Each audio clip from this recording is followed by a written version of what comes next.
প্রতি বছরই সারা পৃথিবী জুড়ে পালিত হয় বিশ্ব প্রতিবন্ধী দিবস। অনুষ্ঠিত হয় নানা কর্মসূচি এবং অনুষ্ঠান, অথচ ন্যূনতম সমস্যার সমাধান হয় না অনেক প্রতিবন্ধীর।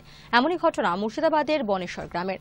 বছর 18 প্রতিবন্ধী কুহিলি মণ্ডল শিকল বাঁধা অবস্থায় বন্দি জীবন কাটাচ্ছেন। নতুন সরকারের কাছে কিন্তু কিছু পাওয়ার আশায় তাই বুক বাঁধছে কুহিলির বাবা বরুণ মণ্ডল।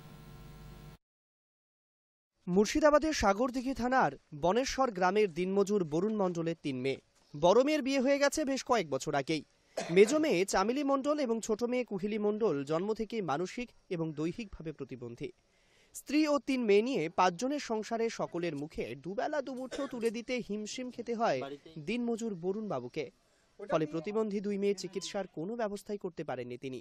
অসহায় 2 মেয়ে একটু বড় হওয়ায় দুজনকে শেকল দিয়ে বেঁধে থাকা শুরু হয়, কারণ ছাড়া পেয়ে বাড়ি থেকে পালিয়ে গিয়েছিল 2 বোন। বছরখানেক আগে মারা যায় চামেলি। এতদিন বিভিন্ন রাজনৈতিক দল বনেশ্বর গ্রাম পঞ্চায়েতের ক্ষমতায় এসেছে, তবে বারবার বলেও কেউই মেয়েদের জন্য কিছুই করেনি বলে অভিযোগ করলেন বরুণবাবু।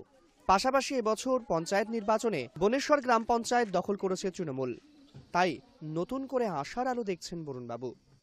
টুকটাক খাটি ধরেন ওই খাটাতেই চলে যাচ্ছে, বেঁধে রাখতে হয়। ওই যে ভয় একটা ধরেন পালিয়ে যাবে কোথাও, পালিয়ে গেলে ধরেন সামনে 3 কিলোমিটার দূরে রোড, অ্যাক্সিডেন্ট হয়ে গেলে কারো তো যাবে না, আমারই চলে যাবে।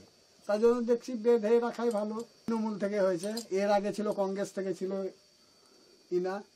আমার তো মনে হয় না ধরেন যে পাবো কি পাবো না, কোনো আমি আশা ছেড়ে দিয়েছি। এত মেম্বার চলে গেল, কিছুতে কিছু হয়নি।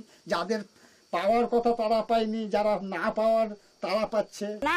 তো কেউ কিছু দিলে না, যাকে বলছি তাহলে আমি জানি না, এ কথাই বলছি। আমি দুটো বাচ্চাকে নিয়ে গেছিলাম, সাগর দিকে হাঁটতে পারে না, তাও আমি কাগজ জমা দিয়েছিলাম, তাও কাগজ। অন্যদিকে বিষয়টি স্থানীয় বিধায়ক তথা রাজ্যের মন্ত্রীকে জানাবেন বলে জানিয়েছেন স্থানীয় তৃণমূল সদস্য নারায়ণ সোম। হচ্ছে ওদের প্রতিবন্ধীদের কোনো ভাতাগুলো পায়নি, সেগুলো আগে থেকে ওরা কোনো সুযোগ পায়নি। আমি মেম্বার হয়েছে, আমাকে দাবি রেখেছে, এটা আমি ওদের আশা পূরণ করার যথাসাধ্য চেষ্টা করব। ওদের পাশে সবসময় আমি আছি। স্থানীয় পঞ্চায়েতের আশ্বাসই এখন ভরসা বরুণবাবু ও তার পরিবারের। সৃজিতা সরকারের report, high news network, Murshidabad. News today এখন এ পর্যন্ত। অন্যান্য খবরের জন্য নজর রাখুন হাই নিউজে। নির্ভীক, নিরপেক্ষ।